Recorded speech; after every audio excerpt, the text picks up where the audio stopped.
नमस्कार दोस्तों, भारत से जुड़ी लेटेस्ट खबरों में आपका स्वागत है। प्रयागराज में गंगा यमुना सरस्वती के मिलने वाले संगम का जल बंगाल की सियासत तक पहुंचने लगा है। तब इस सियासी दस्तक को ध्यान से समझने की जरूरत है। तो क्या जिस महाकुंभ में 45 दिन में 66 करोड़ 30 लाख लोगों ने स्नान किया है, उस महाकुंभ का 2025 में बिहार, 2026 में पश्चिम बंगाल और 2027 में उत्तर प्रदेश के विधानसभा चुनाव समेत 2029 के लोकसभा चुनाव तक बड़ा असर दिखाने वाला है। कुंभ में बड़े संत सम्मेलन से पहले विश्व हिंदू परिषद के तत्कालीन सबसे बड़े नेता अशोक सिंघल ने कहा कि नरेंद्र मोदी को लेकर ऐसा फैसला कुंभ में होगा कि इतिहास बदल जाएगा। 2001 में सोनिया गांधी ने कुंभ स्नान किया था। 3 साल बाद यूपीए की 10 साल तक चलने वाली सरकार बनी थी। 2019 में लोकसभा चुनाव से 15 दिन पहले प्रधानमंत्री नरेंद्र मोदी ने प्रयाग के अर्ध कुंभ में डुबकी लगाई थी। इतिहास गवाह है, संगम किनारे कुंभ निकली दस्तक भविष्य की चुनावी राजनीति में बड़ी हलचल लाती रही है। क्या वैसा ही खेला महाकुंभ से इस बार भी हो सकता है? लेकिन आगे बढ़ने से पहले दोस्तों, इस वीडियो को लाइक करके चैनल को सब्सक्राइब जरूर कर लीजिए और महाकुंभ संगम में आप भी स्नान करके आए या नहीं, कमेंट बॉक्स में कमेंट करके जरूर बताएं। दरअसल जिस पश्चिम बंगाल के गंगा सागर में जाकर गंगा समाहित होती है, उसी बंगाल तक महाकुंभ वाला संगम जल कलश के साथ पहुंच रहा है। जिस देश में 2024 के लोकसभा चुनाव में 80 दिन के भीतर कुल 64 करोड़ 40 लाख लोगों ने मतदान किया, वहीं 2025 में 45 दिन में 66 करोड़ 30 लाख लोगों ने आकर महाकुंभ में स्नान किया है। यानी मतदान से ज्यादा कुंभ में स्नान किया गया है और कुंभ से निकली दस्तक से हलचल हर बार बड़ी निकली है।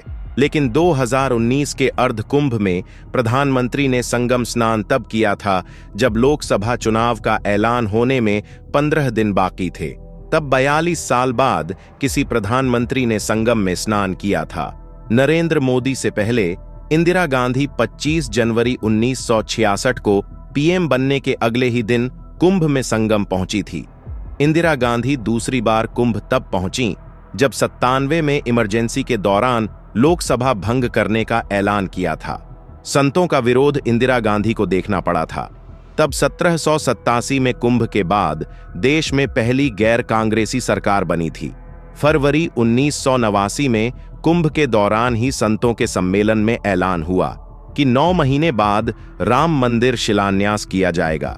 2001 में सोनिया गांधी प्रयाग कुंभ में संगम स्नान करने पहुंची थी, जबकि 1999 के चुनाव में सोनिया गांधी के विदेशी मूल का मुद्दा उठा था।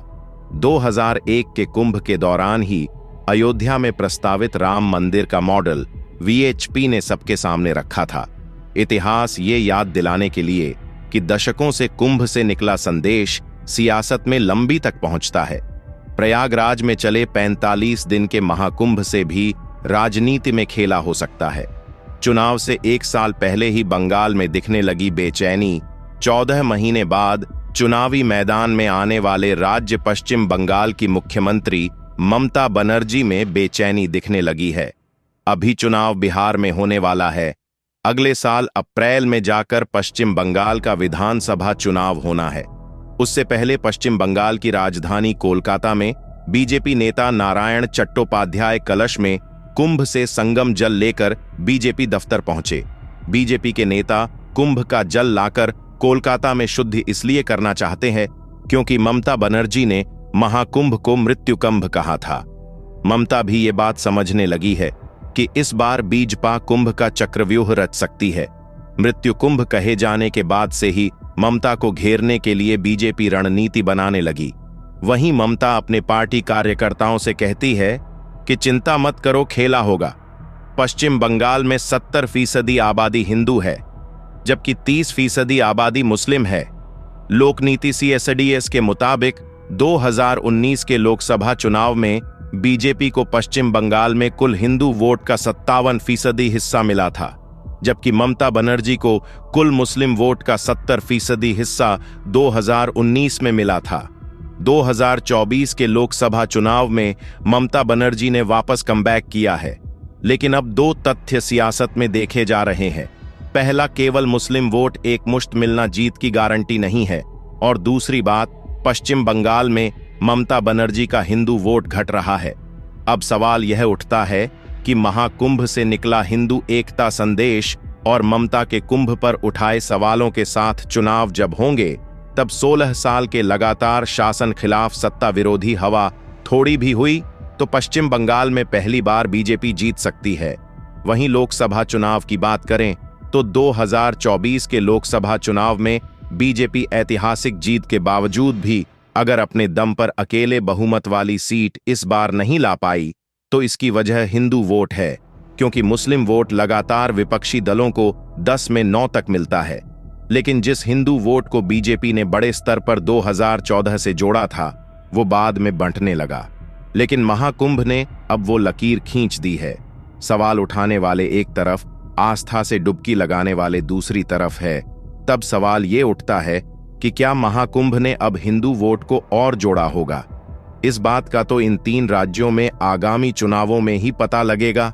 लेकिन आपकी राय में क्या महाकुंभ में श्रद्धालुओं की भीड़ को अब चुनाव से जोड़कर देखा जा रहा है? हमें कमेंट बॉक्स में कमेंट करके जरूर बताएं। दोस्तों, आज की वीडियो में इतना ही। अगर वीडियो पसंद आई तो वीडियो को लाइक जरूर करना और ऐसी ही यूनिक वीडियोस को देखने के लिए इस चैनल को सब्सक्राइब जरूर लीजिए।